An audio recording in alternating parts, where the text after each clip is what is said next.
welcome everyone. This is actually the first in what will be a quarterly series from ACP New Jersey focused on wellness. But as you'll see, wellness encompasses a lot. So we're thrilled to have Dr. Sal Mangione from Jefferson with us. For anyone who has heard him talk previously, he is an absolutely brilliant orator. He's a clinician educator who has a long interest in physical diagnosis and art, humanities, medical history, and also community service, which we were also just talking about before this. His innovative programs and his very engaging teaching style have been recognized by teaching awards. He's been featured in the New York Times, Los Angeles Times, Wall Street, BBC, CNN, NPR, Forbes, everywhere. And Dr. Mangione has been an invited speaker not only at ACP, but at international meetings. Whenever he speaks at ACP, he receives standing ovations. So I've heard this talk. It is an excellent talk. And as I said, we're very, very happy to have him here with us today. So Dr. Mangione. Thanks, Dr. Ciccio, and thanks for having me. And yes, I think this is a talk that is important and also timely. And it's a talk that originally started as a talk on the Holocaust. So I should probably give a bit of a background on that. So I'm not Jewish, but 10 years ago, I decided it was time to go and see the camps because unfortunately, that's what human beings do. And so, of course, I came back quite distraught, and particularly because then I started reading about perpetrators. But then gradually I shifted my attention towards the rescuers and the resistors. And so it became very clear that what we were talking about was groupthink. So collective evil is the result of groupthink and the ability of the individual to make a stand against the group and say no. And as I'll show you in this talk, a small number of us, on average 20% to 30%, have the capacity to do that. But I am convinced that if we talk about how we function, how we click as a societal species, we might be able to sway more people from being bystanders towards being rescuers and resistors. So that's why we need to talk about it. Now, it is an important lesson from the past, but the reality is that it's happening as we speak. So that's what human beings do. Now, there are major implications for healthcare because as a profession, physicians were very Nazified. 1 out of 2 physicians was a member of the party in Hitler's Reich, and we did a lot of bad stuff. We were perpetrators instead of being rescuers and resistors. As you see down, this talk is on YouTube, and actually it's a talk that eventually in 2015 was even made more important by this paper published in Academic Medicine, urging medical schools to include in their curriculum a discussion of the Holocaust. But again, as I said, I use the Holocaust only as one of the many examples, even though it's, of course, the most repelling example of groupthink and what groupthink can lead to. This paper came out in 2015, and 2015 was when I gave this talk for the first time at the National ACP meeting in Boston, and it did get a standing ovation, suggesting that it did touch a chord. Recently, I gave it at the University of Padua in January for the Day of Remembrance, and I gave it through Zoom, of course, and there were 1,300 people that connected just to tell you why it's important to talk about this. So let's start.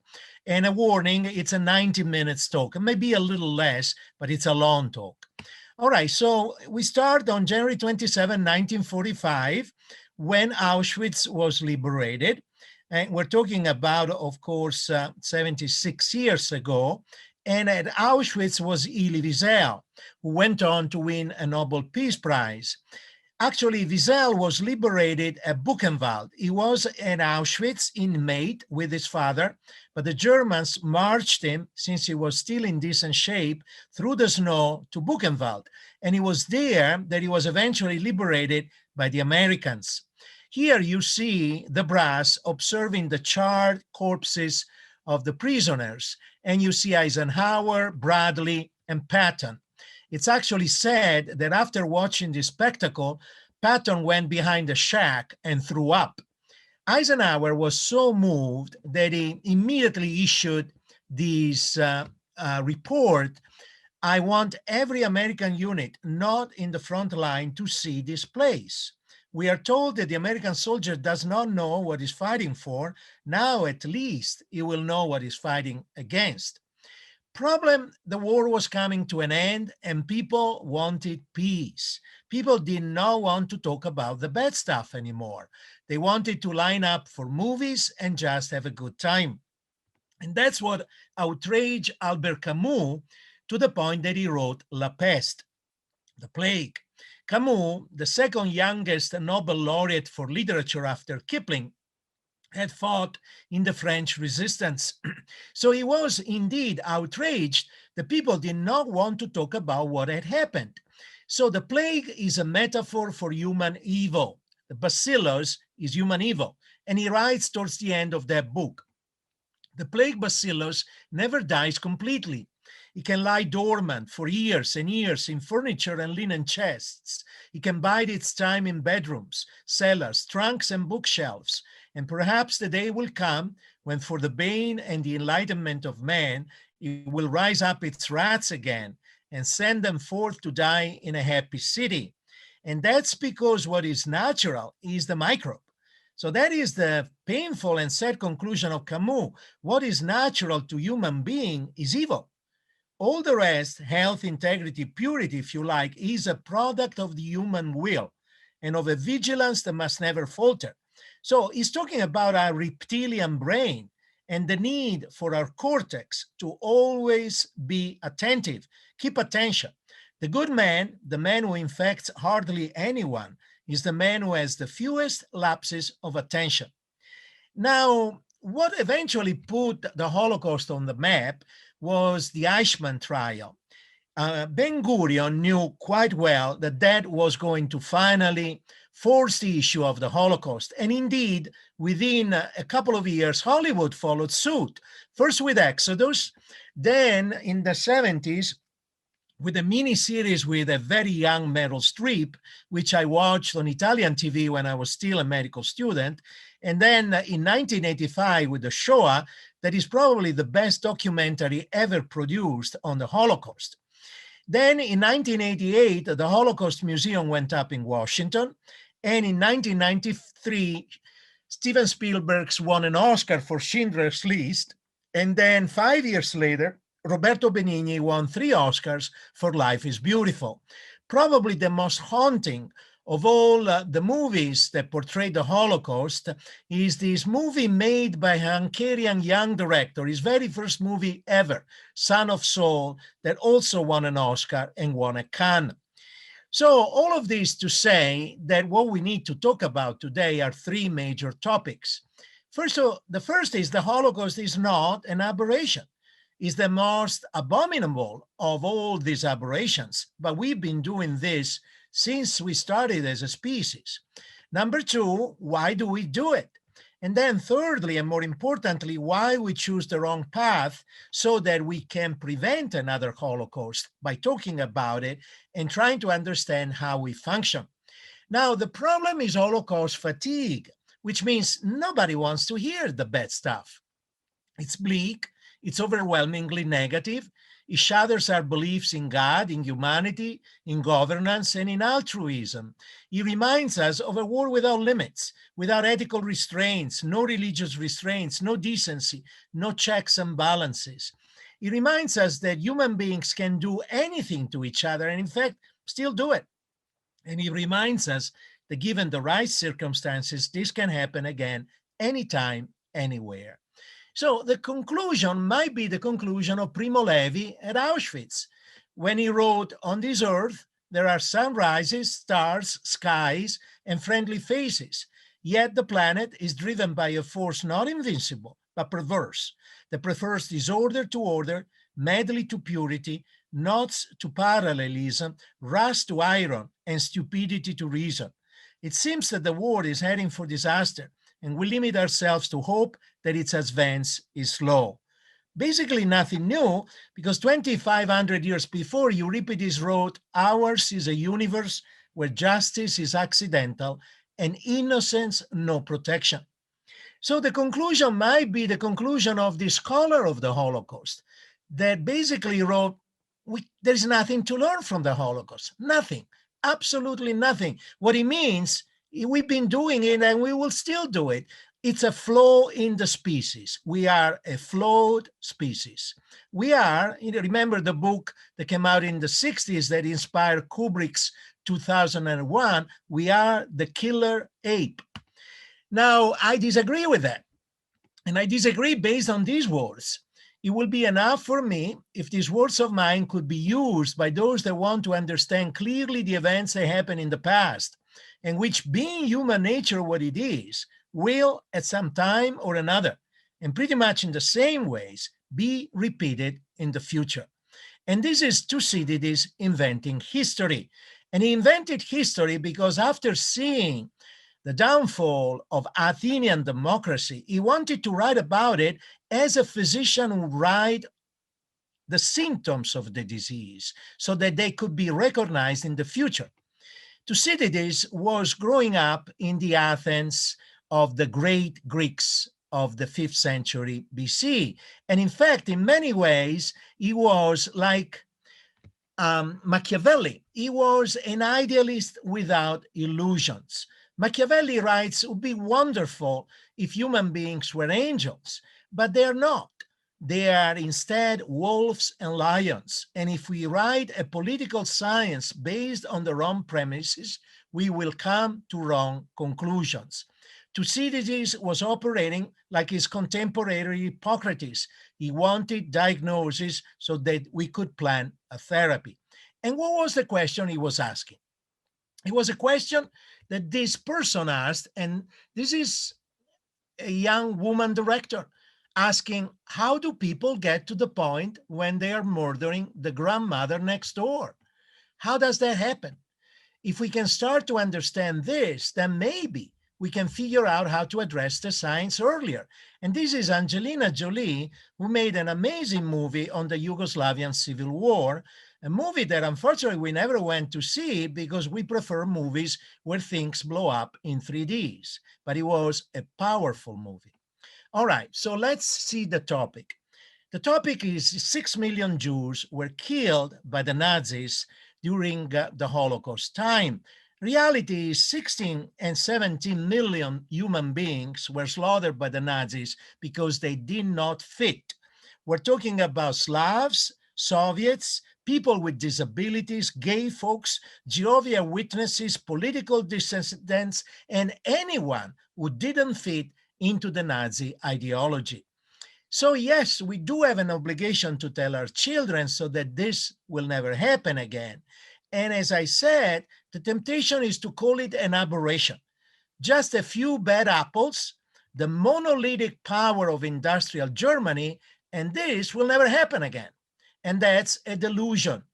Let me give you an example. By the time the Russians liberated Auschwitz and ultimately the red flag flew over the Reichstag, already 70 million German civilians were being uprooted from home that had been theirs for hundreds of years. They were driven across Eastern and Central Europe in a clear example of ethnic cleansing. More than 2 billion of those Germans will eventually die. More disturbingly, 2 million German women got raped by the Red Army, many repetitively, including the wife of Helmut Kohl, who became the chancellor of the reunified Germany. She had been a 16-year-old girl in Berlin, got gang raped by Russian soldiers with her mother, and both of them were thrown out of the window of their apartment in Berlin. Ultimately, Helmut Kohl's wife will kill herself because the ghosts of that experience will haunt her for the rest of her life. Yet the Russians sat as judges at Nuremberg. And unfortunately, Roosevelt, whose blood pressure at Yalta was 240 over 170, gave away half of Europe to Joseph Stalin for 50 years of slavery. So World War II in Europe was not a victory of goodness, was a stalemate. But this issue of never again is a delusion, because if we look at the past century, we killed approximately 200 millions of our own just in one century. Let me give you some examples. It started with World War I, when the Turks managed to kill 1.5 million Armenians, and in Turkey it's still a crime to say that, to the point that they put on trial one of their Nobel laureates because he had the gumption to say that.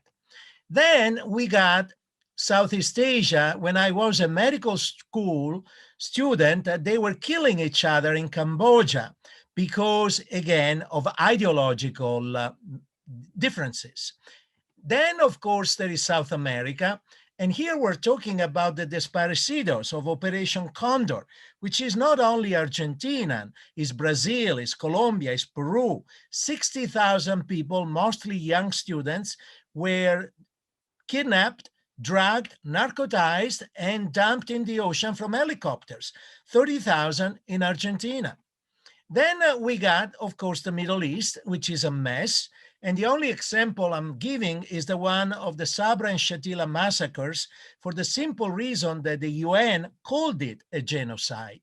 So who were these folks? They were Palestinian refugees. They were all Muslims. But in Lebanon, the Christian Lebanese intruded in their refugee camp and slaughtered them. So we're talking about women and children killed. We're talking about boys mutilated and castrated, women raped, some were scalped, a few had their Christian cross carved on their bodies, and the UN declared it a genocide. Now, of course, the Middle East is still a mess and keeps on going, and we are all familiar with this painful picture. Then there is, of course, Africa, and at Jefferson we had students from Rwanda, where without the might of industrial Germany, they still managed to kill close to 1 million people with machetes. And Rwanda was well educated, 95% Catholic. And the kids told me, you know, Dr. Mangione, in the morning, they went to mass, and in the afternoon, our neighbors came to kill us. So that was Rwanda. And then, of course, the Europeans say, well, this will never happen to us. We're civilized. So welcome to the Yugoslavian Civil War, where in the Bosnian genocide, 200,000 people were killed, 2.2 million became refugees, 50,000 women got raped, and in Srebrenica, under the eyes of Dutch UN peacekeepers, 8,000 men that happened to be Muslims were killed by Bosnian Serbs, the largest mass murder in Europe since World War II. Now, let me read you these words. And what good man would prefer a country covered with forests and ranged by a few thousand savages to our extensive republic, studded with cities, towns, and prosperous farms, and filled with all the improvements that art can devise and industry can execute? Now, you might be tempted to conclude that these words were pronounced by Carl Schmitt, who was the Nazi theorist who wanted to send Germans to Russia because they needed that space. The reality is this is President Jackson addressing Congress in 1830. Jackson was talking about the manifest destiny of the US, which meant to seize millions of acres of Indian lands, deport all those Indian tribes against their will, kill them if they resisted, and this became the famous Trail of Tears of the Indian Cherokees in Oklahoma. Now, there is no doubt that the conquest of the American West was ethnic cleansing. The Wounded Knee Massacre to this day is the event and the encounter of the US Army where more medals of honors were awarded. And yes, indeed, the conquest of the American West was ethnic cleansing, and nowadays President Jackson will be in the jail of Slobodan Milosevic instead of being on the $20 bill. Now, when I was a kid, we were heavily infatuated with Hollywood movies, and everybody for Carnival wanted to be a cowboy. And I take great pride that even as a kid, I wanted to dress as an Indian. So let's talk about what happened to the Indians. The reduction of the North American Indian population from an estimated 12 million in 1500 to barely 237,000 in 1900 represents a vast genocide, the most sustained on record. Now, what is interesting when you look at the conquest of the American West from this optic is that it was really the transference and the movement of the Confederacy ideals of racism towards the West. And the book to read is this one. So when the Confederate soldiers that came back to a devastated South decided to move west and became the colonists of that part of the country, they brought their ideals.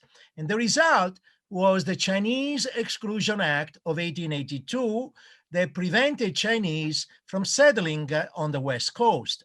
And then, of course, became the resistance to the Hispanic immigration. The Hispanics that President Trump recently called drug dealers, criminals, and rapists. Then, of course, there is the African American issue, which eventually exploded in the 1950s with the civil rights movement that Colin Powell called America's Second Civil War, and which, of course, we all familiar with the fact that hasn't gone away, is still alive and well. And of course, now there is the issue of how assimilating the Muslim minority. Nicholas Kristof wrote a very courageous editorial in the New York Times about that, but he also articulated how this is an issue for Europe. And Europe hasn't been able to have a program of assimilation because, in contrast to the US, had never been a country of immigrants.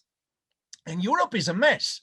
And of course, they are dealing with masses of refugees that they can't assimilate. But it's not only that, because it's even European citizens that are rejected. Let me give you an example. Romania is a part of the European Union. And recently, Sarkozy, president of France, deported a large number of Romanian citizens with a European passport who were free to settle in France simply because they were Roma. And the EU did nothing. The French government's deportation of Roma people is a disgrace. That's the only thing they said, but they were deported. So what we're talking about, and that's why we need to come back to this issue, that's how we are wired as a species, is that we are wired to recognize and oppose the other. Whether we're talking about religious difference, national difference, or ideological difference, or racial difference, the other has to be rejected. We strive for oneness. And everyone else that doesn't fit, and this brings us back to the Nazis, is a they, is a us versus them. And I'll give you an example. This is an ad from the NRA. We're talking about a country that has 400 million personal weapons in a country of 330 million. So these are definitely not a minority. There are more weapons in this country than people. And yet they put up an ad that had the gumption to use this language. They use their media to assassinate real news. They use their schools to teach children that their president is another Hitler. They use their movie stars and singers to repeat their narrative over and over again. And when you have that language, you create hatred. And we are wired for it. It's us versus them. Now, this is an important book to read because it makes a very good point. Violence is considered to be the essence of evil. It's the prototype of immorality. Yet, an examination of violent acts and practices across cultures and throughout history shows just the opposite. When people hurt or kill someone, they usually do it because they feel they ought to. They feel that it's morally right or even obligatory to be violent. We are wired for that. So words are very powerful. You have to be very careful how to use them. Now, this brings us back, and I bet already somebody in the audience is going to say, I'm a doctor, I'm not an activist. I've heard that so much from colleagues and friends. I would answer that by saying, no, we have an obligation to actually be dedicated to this because we take an oath to relieve suffering at all levels. And this creates tremendous suffering. All right, so let's go back to January 6, 2021. Remember, they called themselves patriots and they took pictures of the rotunda, but they forgot that there is a much more important fresco on the dome of the rotunda, the dome of the Capitol, a fresco made by an Italian from Rome, and it's the apotheosis of Washington. But what really needs to be paid attention to is in the back, where the words E pluribus unum are written. And this is really what we're facing now as a planet. Can we create one from many? Can we learn to live together as brothers or perish together like fools? What COVID-19 has taught us is that the problems that we will have to face if we want to survive as a species have become global, period. And COVID-19 is a dress rehearsal for things to come. These are not my words. This is the UN Secretary General in December. He's talking about global warming. So do we have an obligation as physicians to be proactive and take a role in this? And I think we do. All right, so this issue of us versus them means we are the good guys and everybody else is a bad guy. And frankly, as an Italian, I can tell you that we also think that we are the good guys. We even have an expression in Italian, Italiani brava gente, Italians, good guys. So let me tell you about the good guys. During the 1935-1936 invasion of Ethiopia, the Italian army deployed between 300 and 500 tons of mustard gas, killed 30,000 Ethiopians, more importantly, killed 300,000 civilians, and even more disturbingly, attacked Red Cross camps and ambulances, even though had signed the 1925 Geneva Protocol. More disturbingly, there are pictures of Italian soldiers photographed in front of chests full of decapitated heads or next to cadavers hanging from gallows. Nothing new. This is an infamous picture of 4 Marines urinating over Taliban soldiers. And this particular guy, who was the sergeant of the platoon, was later interviewed, and I says, I take pride in that. I would do it again. All right. So this intro is only aimed to say one thing. War is hell, and we are wired for it. From the last Jew killed by the Nazi in Vinnytsia to this Pulitzer Prize-winning picture of a Viet Cong executed in the streets of Saigon, war is hell, and this is what human beings do. E.O. Wilson from Harvard put it simply, it should not be thought that war, often accompanied by genocide, is a cultural artifact of a few societies, nor has it been an aberration of history, a result of the growing pains of our species' maturation. Wars and genocide have been universal and eternal, respecting no particular time or culture. So what impresses us about the Holocaust, and that's why we have to study it, is that it was committed by the Germans, the most sophisticated and well-educated people on the planet at the time. And also that they did it with an undercurrent of pseudoscience. And that's why we need to discuss it, what happened there. So the solution is not education. The Germans were highly educated. Do you believe in the devil? You know, a supreme evil being dedicated to the temptation, corruption, and destruction of man? I'm not sure man needs the help. You just can't talk to animals about these things. So what kind of an animal is man? There are 2 schools of thought. One, very dark, very pessimistic, Thomas Hobbes. The other one, much more optimistic, John Locke, who, by the way, was a fellow physician. So Hobbes was convinced that we are fundamentally evil. We are not a social species. The life of man is solitary, poor, nasty, brutish, and short. And unless society keeps us apart with strict rules, we're going to slaughter each other. It's going to be the road. Cormac McCarthy, the road. John Locke is not in agreement. He thinks that man fundamentally is a good animal, is a social animal, knows right from wrong, and tends to do the good thing. Hence, his ideas are borrowed from Spinoza. In fact, what happened is that Locke went to Holland as a refugee, met the friends of Spinoza, read all his books, Spinoza had already died, and put those ideas in his own book. Why is Locke so important for the US? Because Locke's books were the ones that were read by the founding fathers when they decided in Philadelphia to create a new nation devoted to the separation of church and state. So as Americans, we are all children of Spinoza, and we have this idealistic, optimistic belief in the goodness of the species. The reality, neither Hobbes nor Locke were completely right. The truth is in the middle. The individual is capable of both great compassion and great indifference. Now remember, he's not saying great evil, he's saying great indifference. And that is really important.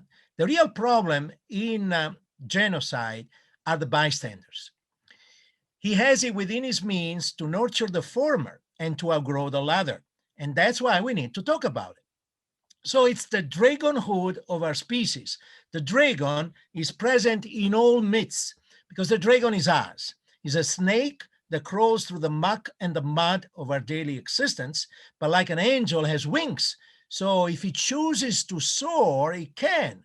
The choice is ours. And that's why the dragonhood of our species was captured by Escher in this famous lithograph. When you look at it, at least in my case, the first time, you only see the dark devils. But if you squint, you can see that they are interspersed and intermingled with white angels. That's our dragonhood. All right, so this famous lithograph came out in 1960, and 1960 is when Hannah Arendt writes about the banality of evil, which means we all can do it. And she was interviewed later, and she was asked, are human beings good or bad? And she said, I don't believe in either the proposition man is evil or the proposition that man is good. I would say man has the capability of being either good or evil, and he usually is something in between. Okay, so I don't believe that man is either good or evil. Man has the capacity to either be good or evil, and usually something in between. So what is she talking about is something I agree, but I disagree. There is no doubt that some people are evil, period. And I have an entire shelf of my library devoted to that. And probably the best book I ever read about the issue is this book by Scott Peck, who was a psychiatrist. And he actually thinks that the DSM-4, or whatever number they currently have, should have diagnostic criteria for evil. For him, an evil person is somebody so deeply insecure they will go to great length to exterminate any evidence that is imperfect.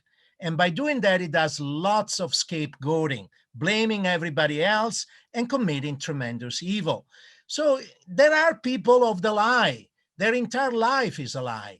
But I think Hannah Arendt is right. Most of us are along the continuum. We can move from darkness to light. We can be swayed. That's why I think it's so important that we talk about how we function. So for that, you need to know two studies that were also published in the 60s by two friends, as a matter of fact. Stanley Milgram wrote about our response to individual authority, and his friend Zimbardo wrote about our response to institutional authority. Now, these eventually became books, and Milgram and Zimbardo were classmates at the James Monroe High School of the Bronx in New York, same class. They were class of 1950. Now, Milgram went to Yale. Milgram was the son of Polish Jews that had survived the Holocaust. So he wanted to understand why the Germans did what they did. And he was at Yale in psychology, but he could not go to Germany because he didn't have the funds. So he decided to do a study in the Yale community at Hartford, put out an ad, and got people from the community, mostly white, middle class, pretty normal, got 500 volunteers, and the study was very simple. He told them, we're trying to teach a learner how to learn through Pavlovian reaction. He is connected to an electric machine, and you, in another room, you'll have to give him an electric shock each time the learner doesn't learn. I'll be standing next to you and tell you when to do it. You won't be able to see the learner, but you will hear his voice. Turns out that this was a scam. There was no learner. There was no electric discharge. There was not even an experimenter, even though had a white coat to impress the subject. So the study was, is somebody taken from the community and given orders to inflict painful and ultimately lethal electric shocks to somebody he hasn't even met? Will he do it? And that was the study. So response to individual authority. Now, the learner was instructed to respond by banging on the wall, screaming, this is killing me, I have a cardiac condition, can't take it anymore, you got to stop. And usually when that happened, the subject started getting very uncomfortable and told the experimenter, we should stop. The experimenter was instructed to say the following 4 lines. Please continue. The experiment requires that you continue. It is absolutely essential that you continue. You have no other choice but to go on. If at that point the subject said, no way in hell, I'm going to do this, I'm stopping, then the experiment ended and the subject was debriefed. Otherwise, the subject went on all the way to give 3 shocks of 450 volts that basically killed the learner. Because from that time on, the learner gave no further signs of life. So that's the experiment. Now, before even starting, and by the way, that experiment will never clear an IRB board nowadays, but it did. And of course, that is good because we have it. So Milgram asked colleagues and students, how many do you think will go all the way to give these fatal electric charges? And people said, can't believe that more than 1 to 2% will do it. So the belief that 98% of us would be good enough to say no way in hell. Turns out that 2/3 of the people did it. And this is a number that will remain consistent through the studies I'll show you. At any given time, it's 1/3 of us, we'll flip it, 1/3 of us that has the moral gumption and the backbone to say no. The rest will comply, will conform. Then he said, maybe it's Yale. So he went to other laboratories, same results. Then he figured out maybe it's the campus here. So he went to Bridgeport, same results. Then they did similar testing in women, same results. They went to different countries. Here is interesting. They went to Germany, and in Germany, very obedient country, 85% of people did it. Then they went to Australia, a country founded by convicts, and only 28% obeyed. So this is very important. A society functions well through conformity. That's why we go to school. We go to school to learn how to behave as a group and to obey. In fact, it's very consistent that the kids that are more creative in school do very poorly. Jobs was always in the principal's office and eventually dropped out. So school is created to make conforming citizens. But a society that values rebelliousness may actually be ideal in situation of emergency like this. All right, so conclusion. The conclusion is ordinary people simply doing their jobs without any particular hostility can do a lot of bad stuff.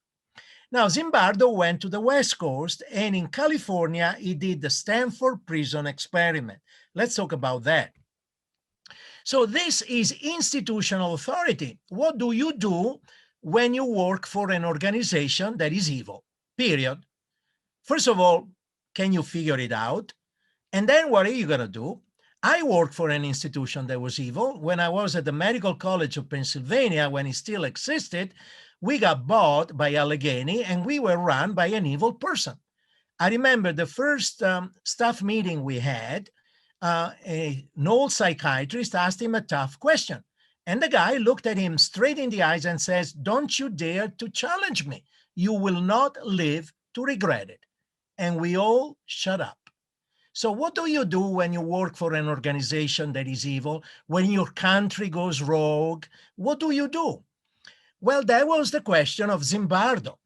And so what he did is selected undergrads, all whites, middle class, well-adjusted. He ran psychological testing on them, and then he divvied them up. One group became guards, one group became prisoners. To the guards, he gave batons, and he gave sunglasses with reflective mirrors so they could not establish eye contact. And here is an interesting issue for us. He gave them uniforms. I never did wear, I don't wear, and I will never wear a white coat. I am convinced that is bad for empathy. It separates us from the patients. And frankly, Dr. Osler never had a white coat. The white coat is a German invention that was introduced at the turn of the century to make the statement that we are scientists. But there are very good studies that show that societies that go to war with uniforms or war paints are much more likely to commit atrocities than societies that go to war the way they normally are. And the reason is because by putting a uniform, we change our identity and we can do a lot of bad stuff. That's why at Carnival or Halloween, we dress up because we're different. So my suggestion to the students is don't wear a white coat. And in fact, many societies have abolished it also because it's a carrier of germs. In the Commonwealth of England and New Zealand, you don't use them. Anyway, they had uniforms. They degraded the prisoners. They kept them chained. They referred to them through numbers, basically the whole routine. So Zimbardo oriented the guards and told them, we're going to take away from the prisoners their individuality. We have all the power. They have none.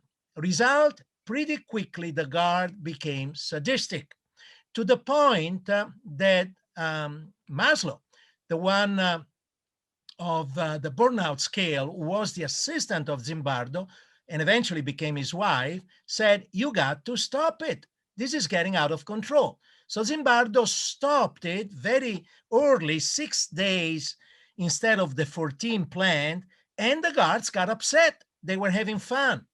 Of course, the prisoners got traumatized.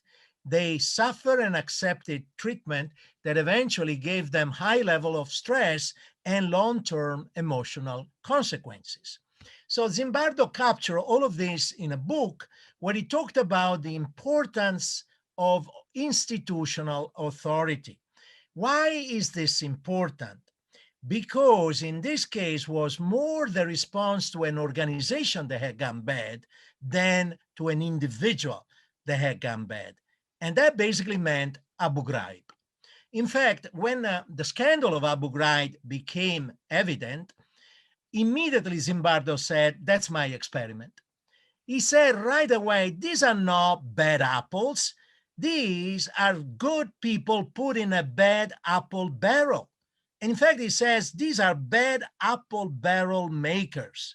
And he was right, because now we know that except for the sexual abuses, all other abuses at Abu Ghraib had been ordered by Donald Rumsfeld. And Rumsfeld never went to trial, but the soldiers did, and no officers went to trial. So what is the message here? The message is Antigone. Sophocles wrote this play when Athenian democracy was debasing itself during the Peloponnesian War. Remember the story. Antigone is the sister of two soldiers. One is fighting for the king, one is fighting against the king. They kill each other outside the walls. The king only gives sepulture to the one who fought for him. And Antigone says, I have to bury both brothers because this is what the gods want. And when a law response to God is more important than a law that responds to the will of the state. And she's willing to go to her death to disobey. So let's talk about disobedience. It's a moral obligation to resist immoral laws. It's going to get you killed, but it's the right thing to do. This is an important book that was written by a physician that co-founded Physicians Without Borders and by an Israeli movie director. And it's in French, Praise of Disobedience. Was written in French and eventually was translated in Spanish and was translated into Italian. It was never translated in English or in German. And that says a lot about our cultures. We are a very obedient, conforming, monolithic culture. And yet we did produce people that inspire civil disobedience. Thoreau inspired Gandhi, and Gandhi inspired Martin Luther King. Martin Luther King put it simply, non-cooperation with evil is as much a moral obligation as is cooperation with good. Towards the end of his life, Erich Fromm wrote a very important book on disobedience, where he wrote, human history began with an act of disobedience, and it's not unlikely that will be terminated by an act of obedience. In fact, at this point in history, the capacity to doubt, to criticize, to disobey may be all that stands between a future for mankind and the end of civilization. He was talking about the nuclear threat, of course. Will soldiers push the button once ordered to do it? And he was, of course, writing about that. But this is an issue that I think is much larger. Yet, disobedience takes tremendous courage. Let me give you an example. This is November 9, 1938, Germany, Kristallnacht.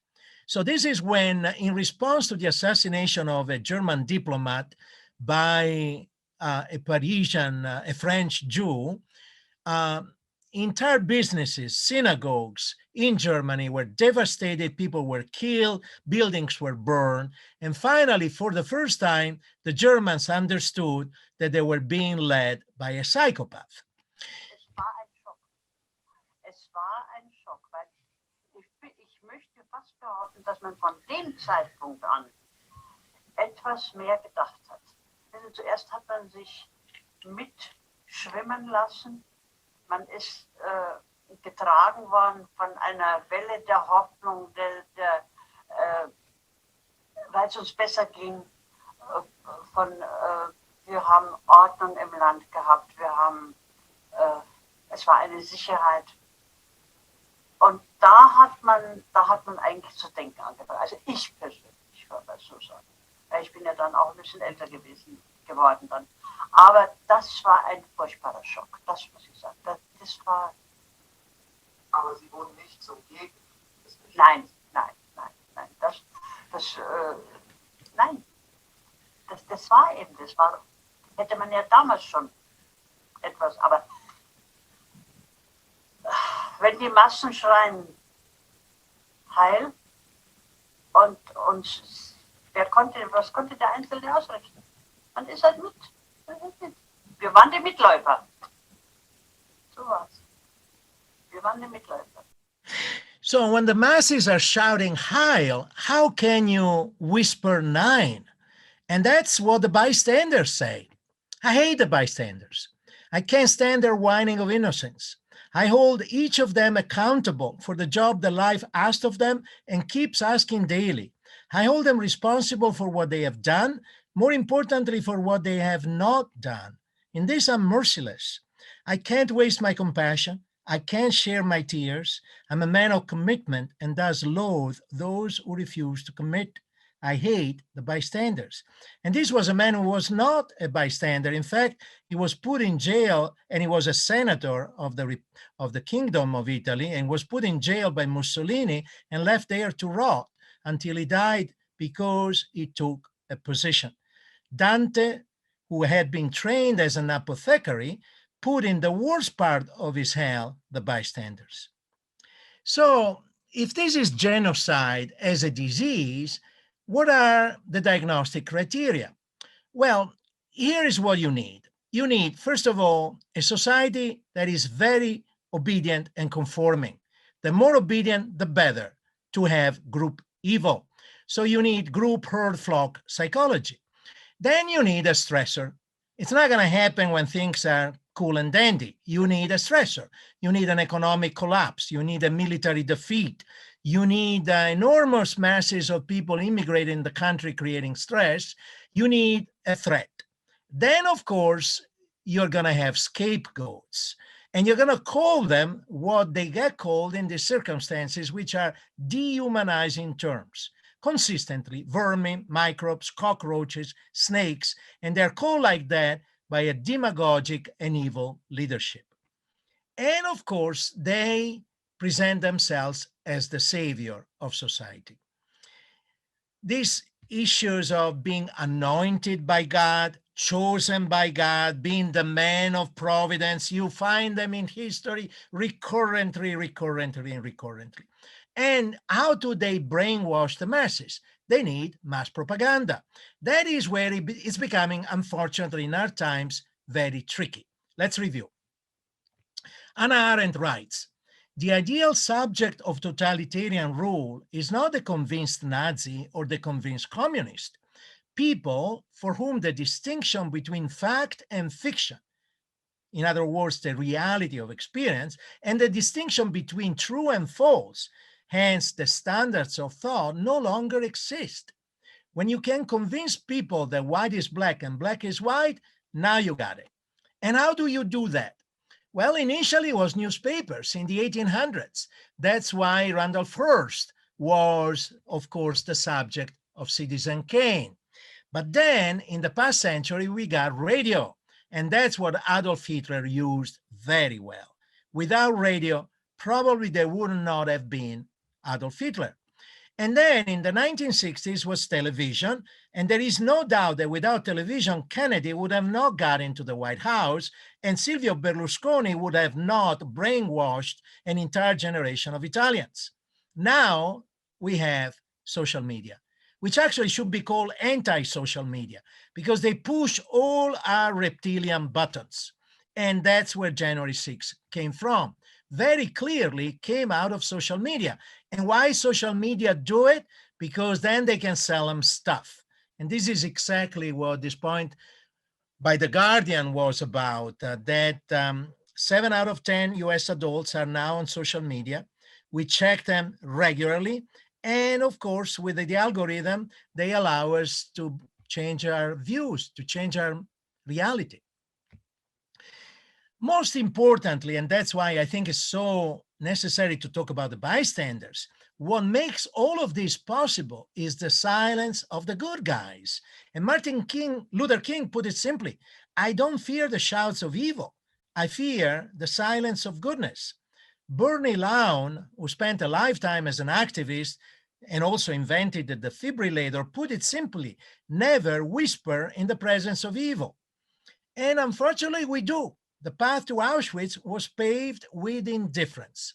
And this is the monument to indifference that is now at the train station of Milan, from where all the Italian Jews were sent to Auschwitz.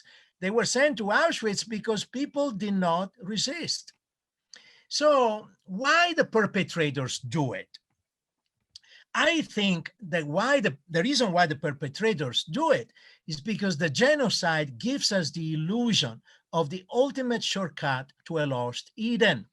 If there is a course to the human condition, is that we live separate lives. We long for oneness. We try to get it through drugs, through alcohol, through sex, through religion, which, by the way, comes from the Latin religo, which means to make one. And sometimes we can achieve it through the real thing, which is love. But there is also another malicious way to achieve oneness, and it's by eliminating the other.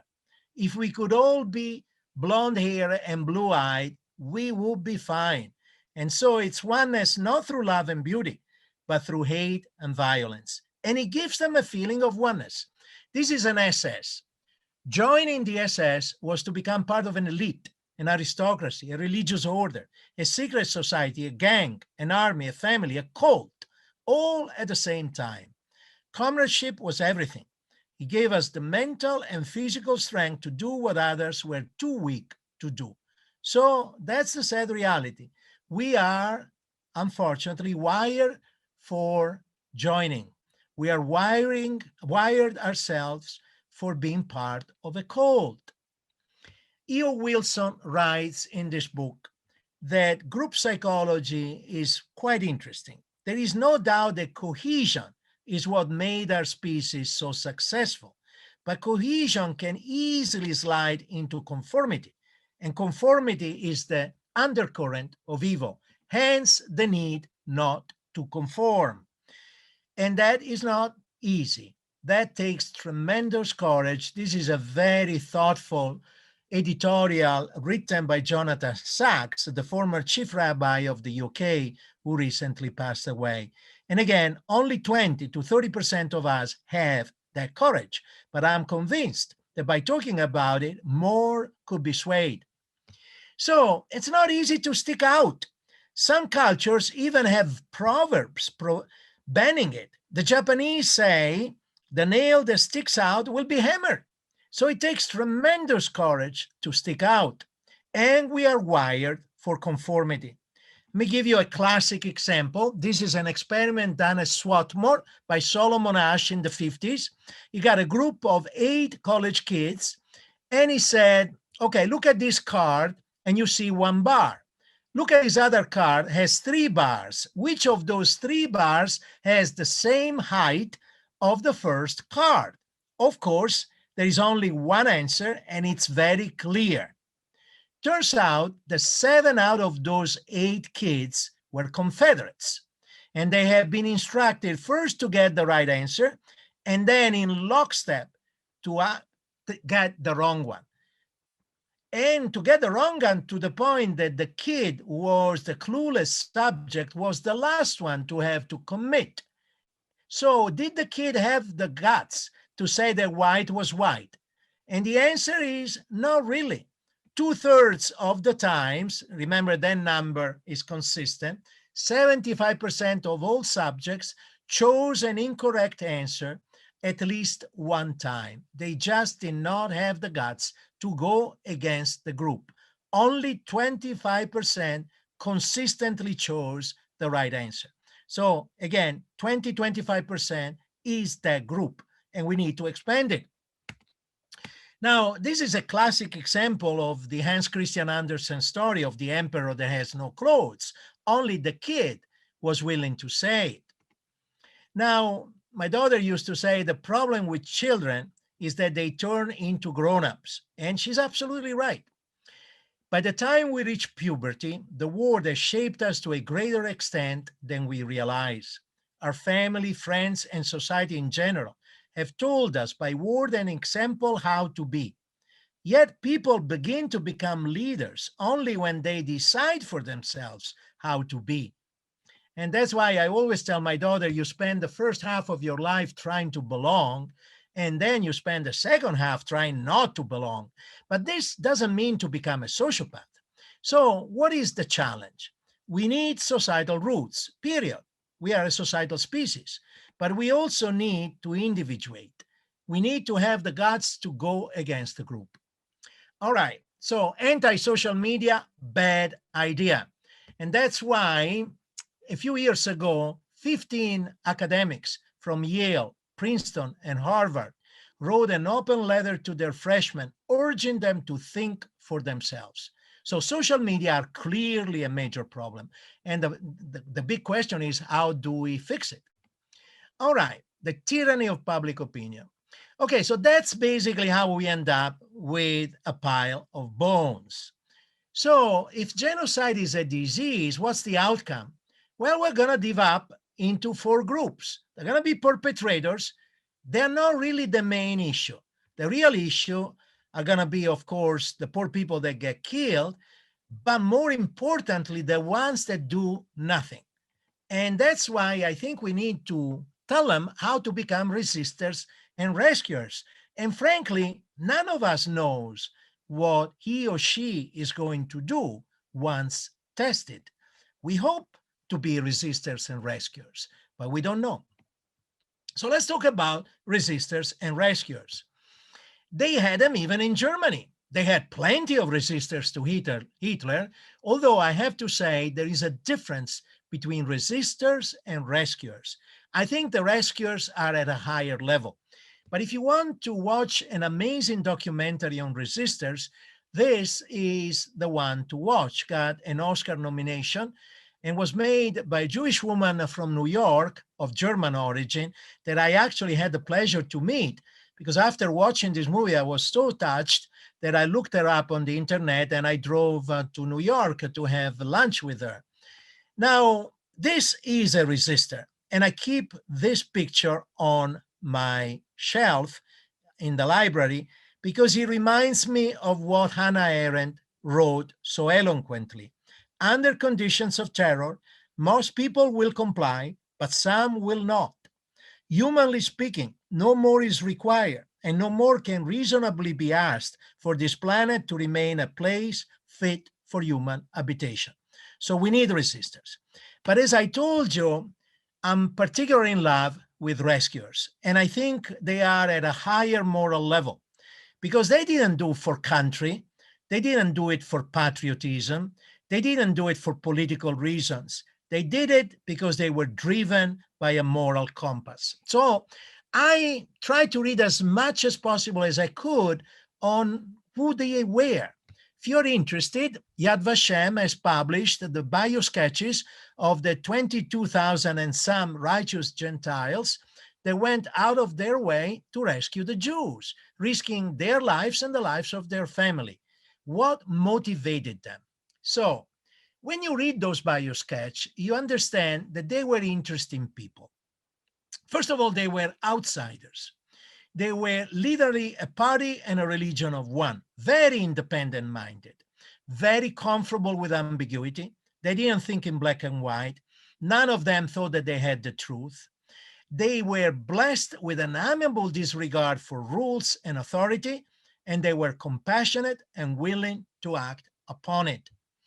Now, the problem is that when you read that, that's not what physicians, unfortunately, tend to be.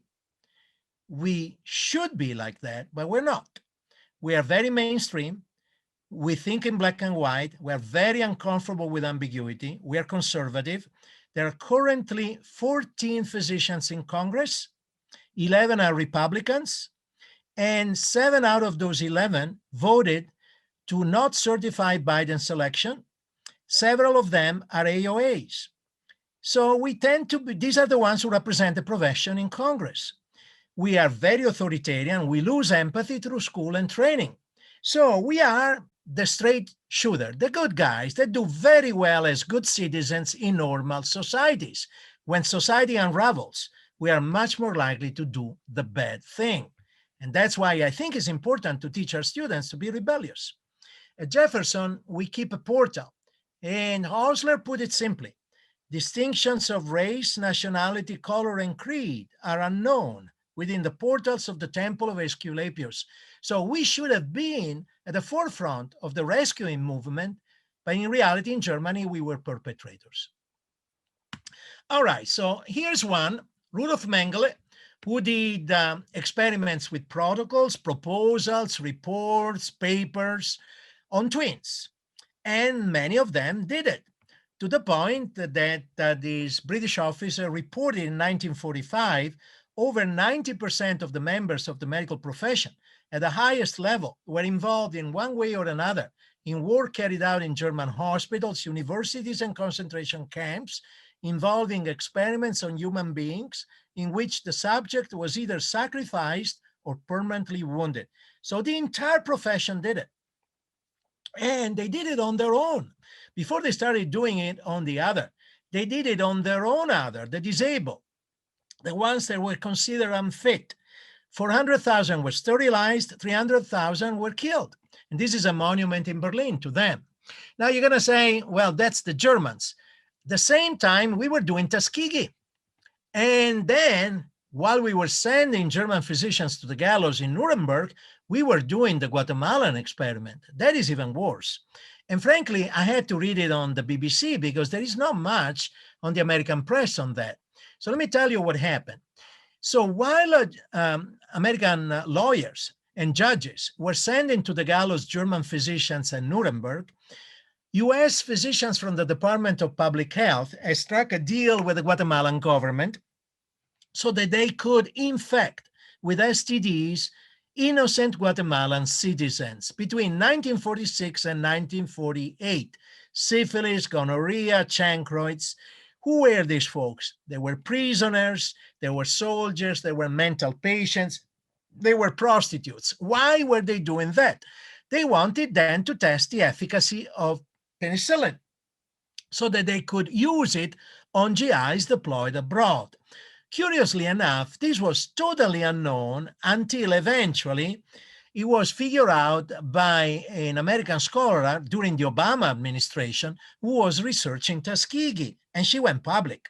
Obama had to apologize, but no compensation was offered. And eventually in Washington, even though we infected between 3,000 and 4,000 of these poor Guatemalans, a lawsuit was thrown out of court. So nothing was paid.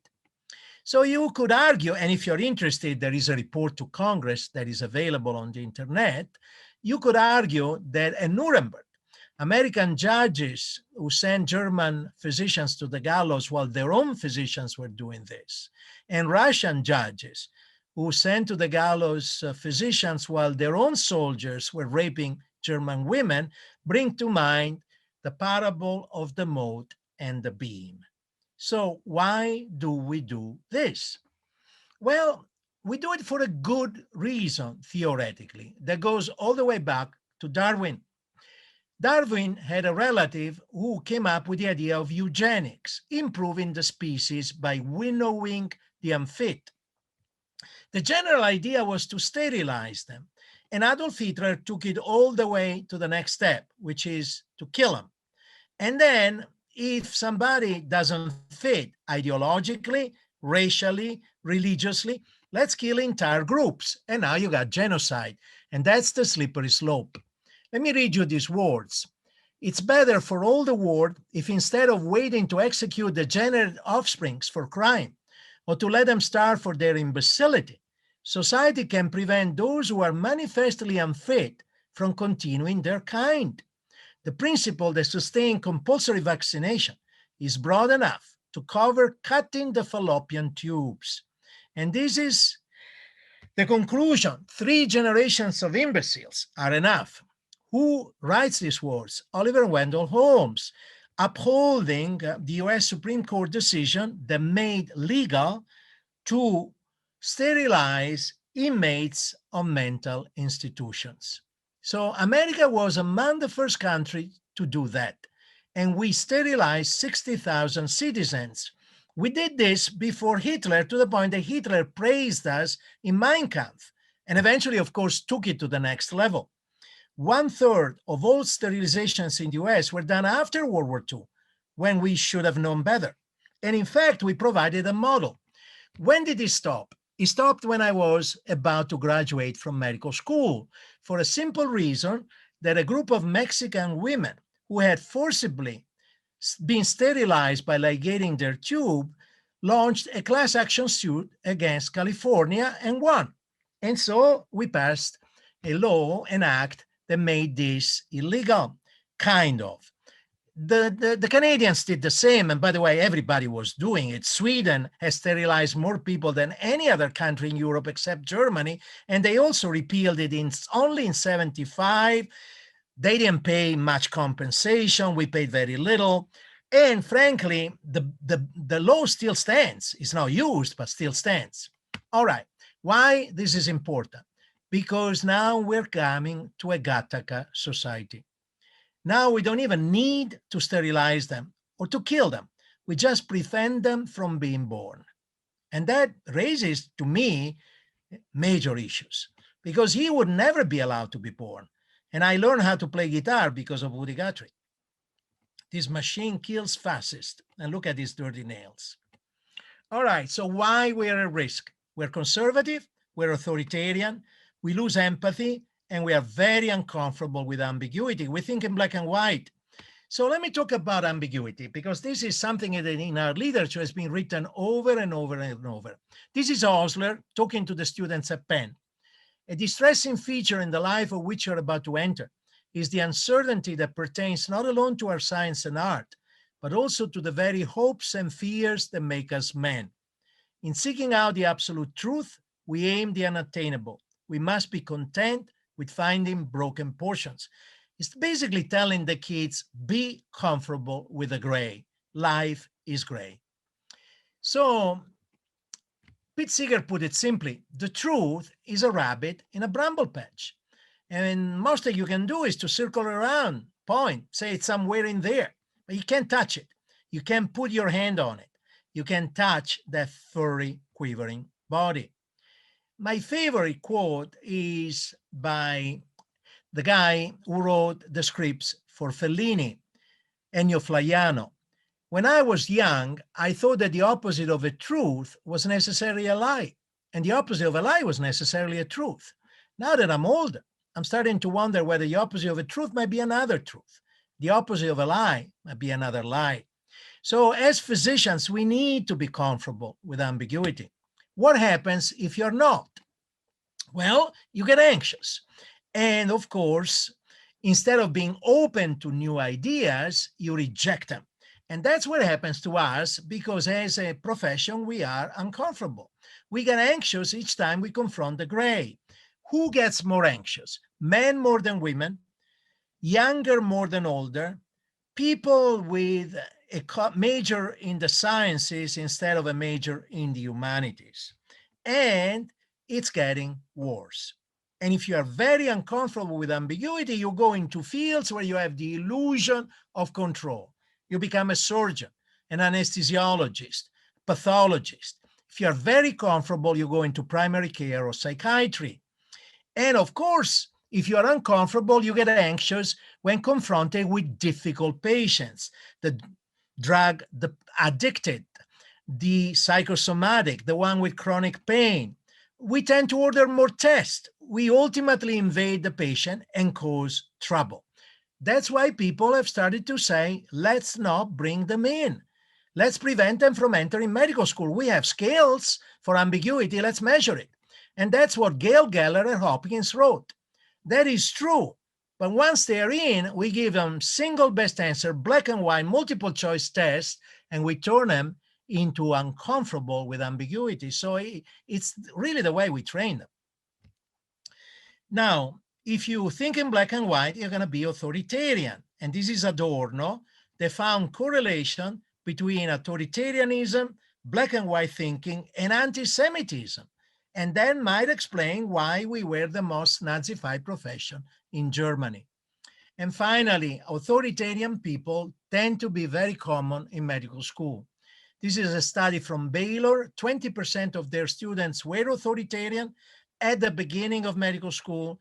And by the end, they were even more. And the one who got even more authoritarian by the end were the women, who doubled the authoritarian score. So all of this predicts, if you're authoritarian, that you go into fields where you control surgery, anesthesia, pathology. Least authoritarians go into primary care and psych. All right, so that might explain him, might explain people like Wegener, who experimented on inmates of the Ghetto of Lodz. That's why we don't use the term Wegener syndrome anymore. Or Ryder, who also was a Nazi. In fact, he looks like a Nazi, doesn't he? So we don't use the term Ryder syndrome anymore. But the one I want you to know more is Dr. Perkoff. Perkoff made the atlas I wanted to buy when I was a medical student. It was just too expensive. I couldn't afford it. Was hailed by JAMA as a classic, one of the most important anatomic atlases since Vesalius. And of course, turns out that his artists were all Nazis who signed with the SS runes, and that the models for those beautiful drawings and paintings were political prisoners executed by the Nazis in Prague, Vienna, and Budapest. It's calculated that they sent 800 of those cadavers to Dr. Perkoff for dissection. So this is an atlas that has blood on its pages. And that's why articles have been written about not to use it. Let me show you what Perkoff told the students when he became dean at the University of Vienna, the best medical school on the planet at that time. You are called to assume the medical care of the people who have been entrusted upon you, not only in the positive sense of furthering the species, but also in the negative sense of eliminating the unfit, the defective. The methods by which racial hygiene proceeds are well known. Control marriage, propagate the genetically fit whose genetic biologic constitution promises healthy descendants, discourage breeding by individuals who don't belong together properly, whose races clash, and finally exclude the genetically inferior from future generation by sterilization and other means, whatever that means. So he was a Nazi. He wore the lapel of the Nazi party. He wore the uniform, gave the Nazi salute.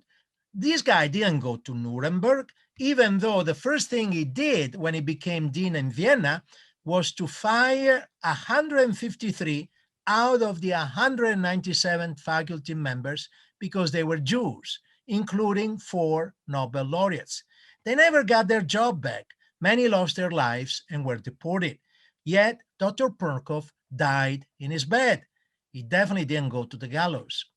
And this is the paper to read in the Annals of Internal Medicine if you want to read more about the lobotomy that the University of Vienna inflicted upon itself.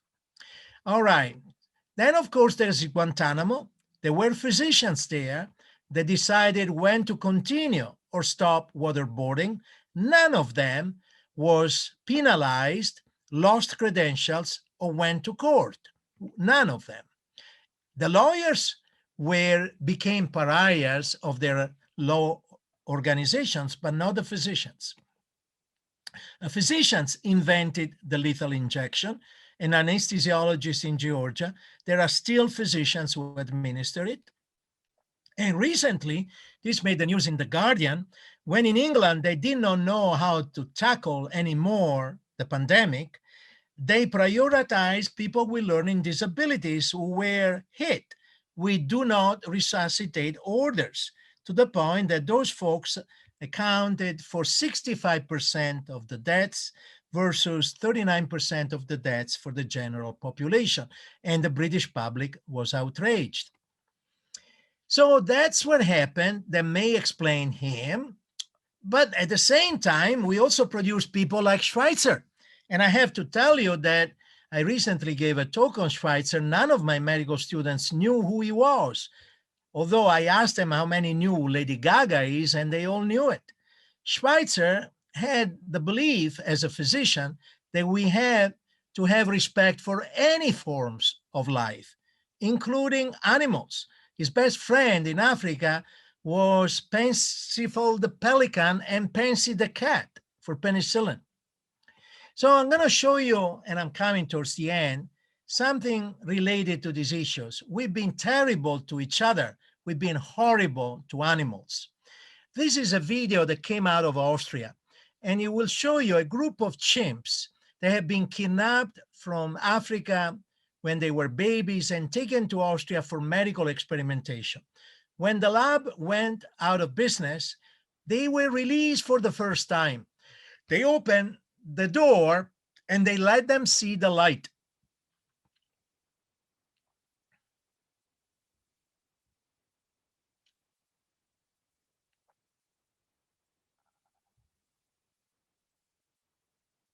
And this was the very first time that they finally could see the sun.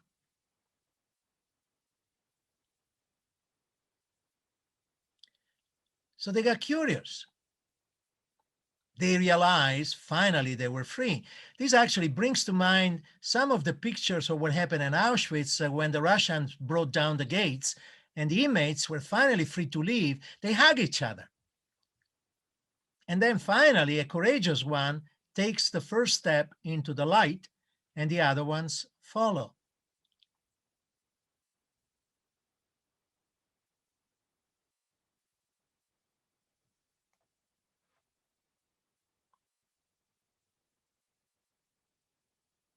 So we've been terrible to animals to the point that the current rates of human-induced animal extinction are 1,000 times higher than the background rates of extinction. Nobel laureate Rita Levi-Montalcini, one of 12 women to get a Nobel Prize for medicine towards the end of her life, made this an issue. We need to protect the biosphere. All right, so these are all the bad news. And that's when my daughter says, thanks, Dad, now I can slit my wrists. So let me give you and conclude with good news. And I'm going to tell you about the banality of goodness. And I'm going to tell you about one of these rescuers. A man I never knew anything about it because when I was in Italy, he was unknown. And when I was researching this to prepare the topic, I discovered him. And he's a fellow Italian. So who are these heroic individuals? They are regular folks that put in abnormal circumstances react by heroic imagination. It's the banality of goodness. And the person I want you to know is somebody named Giorgio Perlasca, an interesting guy. He was a hothead. He was a fascist who hated communists and volunteered to fight with Franco in Spain during the Civil War. Then went back to Italy. And he had many friends who were Jews. And when Mussolini passed racial laws, he got a little bit disillusioned with fascism. So when Italy entered the war, he didn't fight. He joined a company whose job was to procure meat for the Italian army. And that's how he found himself in Budapest after Italy surrendered. Budapest was teeming with Germans trying to get him, and he knew that he had a document issued by the Spaniards that said, comrade, if you're ever in trouble, go to the Spanish embassy, we will help you. So he went to the embassy, and the ambassador said, sure, we can give you a Spanish passport, but you know, we're kind of busy here. Eichmann is deporting all the Jews, and we're trying to rescue them by pretending that they are our citizens. Perlasca was an ex-soldier, a strapping six-footer, said, sure, I'll help, I'll stay behind, I'll help you out. His job was to go in the morning, do rounds, bring food to these homes where the Spaniards had 5,000 Jews and cheer them up. Then eventually things got so bad that the Spanish embassy closed. And Perlasca said, what are we going to do with these people? And the ambassador, before fleeing to Switzerland and leaving behind a very small staff, said, Giorgio, do the best you can. And one day, while he was doing his rounds, the building he found himself in was stormed by the Nazis, who started rounding up all the Jews. And Perlasca, who spoke fluent Spanish, went to the SS officers and said, you can't do that. And the officer said, who are you? And Perlasca later said, I have no idea why, but on the spur of the moment, I said, I'm Jorge Perlasca. I'm the Spanish consul, and you cannot do this. So basically, by cajoling, lying, threatening, blackmailing, bribing, over a period of 3 weeks, he saved 5,000 Jews. Then went back to Italy, never spoke about it. They asked him, why didn't you talk about it? He says, well, I tried to tell my wife, but she didn't believe me. So I never spoke about it. So in the late 80s, a group of women he had saved decided to find him in Spain. And then they realized that he was in Padua, Italy, and he became a celebrity. He got a stamp, he got a monument in Budapest, his name in the synagogue of Budapest, and he got a tree at Yad Vashem. Before he died, they asked him, why did you do it? And he gave a haunting answer, which actually captured this talk. I saw women and children being killed. I could not remain idle. What would have you done in my place? And unfortunately, the answer is we don't know what we would have done. All right, so just before dying, Bobby Kennedy put simply, I think back to what Camus wrote about the fact that ours is a world in which children suffer and get tortured. And perhaps this will always happen, but at least we can lessen the number of suffering children. And if we don't do it, then who will do it? Now, I gave this talk in Wellington, New Zealand. And at the end, I got a touching email by the director of the local Holocaust Museum, who said, thank you so much for an inspiring talk, but more importantly, thank you for talking about Perlaska. Without him, I would not be here. My mother was one of the Budapest women he saved. All of this to come to the conclusion. Life is interrelated. We are caught in an inescapable network of mutuality, tied in a single garment of destiny. Strangely enough, I can never be what I ought to be until you are what you ought to be. And in turn, you can never be what you ought to be until I am what I ought to be. This is the way the world is made. I didn't make it that way, but this is the interrelated structure of reality. And this is Martin Luther King. And yes, we are connected. So what is the take-home message? First of all, always be a party and a religion of one. And when the pyres go up, always try to side with the witches. That's usually the good side. Finally, when the beast rears its ugly head again, which it will, because being human nature what it is, events of the past will sooner or later repeat themselves, trying to find the moral courage not to be a perpetrator, not to be a victim, not to be a bystander, but instead to be a resistor and rescuer. And that is the message. Martin Luther King put it simply, the ultimate measure of a man is not where he stands in moments of comfort and convenience, but where he stands at times of challenge and controversy. And that's why we need to talk about it. Karl Jasper put it simply, that which has happened is a warning. To forget it is guilt. It must be continuously remembered. It was possible for this to happen, and it remains possible for this to happen again at any minute. Only in knowledge it can be prevented. So I'm going to end with this slide, because this is a picture that I think puts everything in perspective. This is, of course, Saturn, captured by the spacecraft that went to Titan. And it was the Cassini spacecraft ordered to stand behind the backlit rings of Saturn and take a picture of them. But by doing that, took also a picture of this pale blue dot. And that pale blue dot is the Earth. And Carl Sagan wrote some very eloquent words about that pale blue dot in a previous picture. And I'm going to read them to you. And those are my last words. From this distant vantage point, the Earth might not seem of particular interest, but for us, it's different. Consider again that dot. That's here, that's home, that's us. On it, everyone you love, everyone you know, everyone you ever heard of, every human being who ever was, lived out their lives. The aggregate of our joy and suffering. Thousands of confident religions, ideologies, economic doctrines. Every hunter and forager, hero and coward, creator and destroyer of civilization.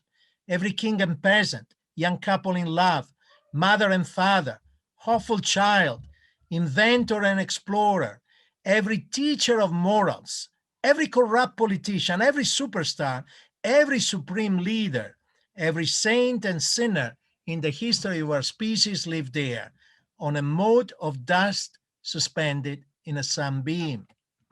The Earth is a small stage in a vast cosmic arena. Think of the rivers of blood spilled by all those generals and emperors, so that in glory and triumph, they could become the momentary masters of a fraction of that dot. Think of the endless cruelties visited by the inhabitants of one corner of that pixel on the scarcely distinguishable inhabitants of some other corner.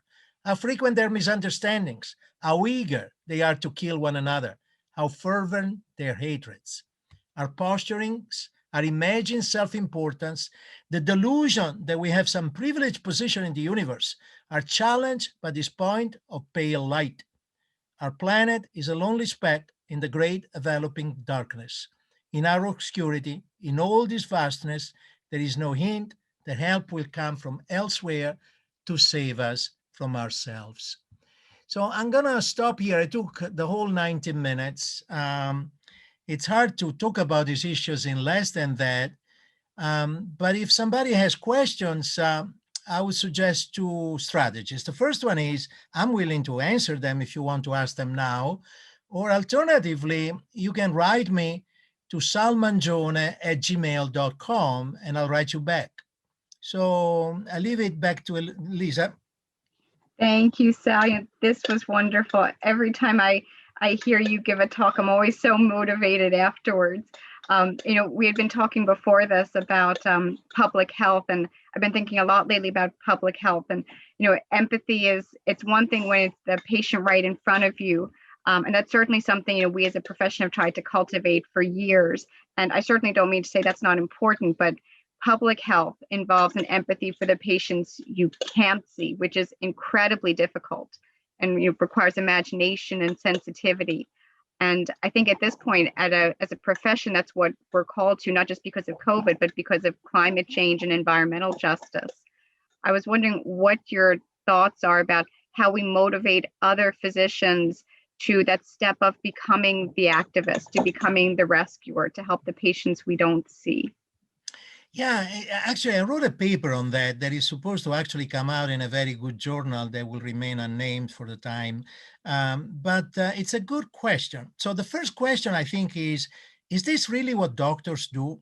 And I've had very good colleagues that I respect greatly, senior colleagues who told me that's not what we do, period. Remember, in November 2019, just before COVID blew up, Dr. Goldfarb, who had been a Penn as Dean for Curriculum, wrote an editorial, an op-ed, saying, there's no reason why we should put global warming or gun control in the curriculum. It will distract, it will detour. We fix bodies, period. We're not activists. All right, so the first issue is that, what are we? I think we are long overdue for a revisiting of the job description. What is doctoring? They have downgraded us to providers. I hate that term. I've actually looked it up, never existed until 1971. And there are now 24,000 entries in Medline that have providers in their title, most of them in internal medicine. Family medicine has been very resistant. And calling us providers takes away what we're talking about. The fact that we are, as Virchow put it, the natural attorneys of the poor, that we are advocates, that we can make a difference, much greater difference, through the stroke of a legislative pen than through the scalpels and stethoscopes of this planet. So the first question is really philosophical. What is doctoring? By the way, in the Hippocratic oath we take an oath of allegiance to society at large. So it's in our oath. All right, so the first thing is, yes, I am convinced that that's our responsibility and we should fight back each time we get called providers, period. This next thing is trickier. We are not trained, they don't teach us how to become activists. And so I'm struggling myself now because there's plenty to be activists now, and over the past year we learned, but how do you do it? How do you do it? So I'm very open to talk with you because so in the paper that I wrote with my dean, we say, absolutely, we are and ought to be activists. Medical students should be encouraged, but we should also teach them how to do it. I'll give you an example. GW sends all his students to Congress to learn how to navigate the system. It's part of their requirement.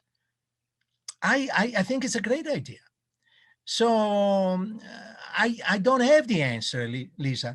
I think we are all advocates. When we call insurance companies to get CAT scans to our patients, we're all advocates. But how do you become an activist? And how do you become a legislator? And the two are different, by the way. An activist doesn't compromise. Legislator may have to compromise. So we can become any of the three, but I think we should. And we need to learn how to do it. I look forward to having you back for another talk, maybe on that subject as well, then.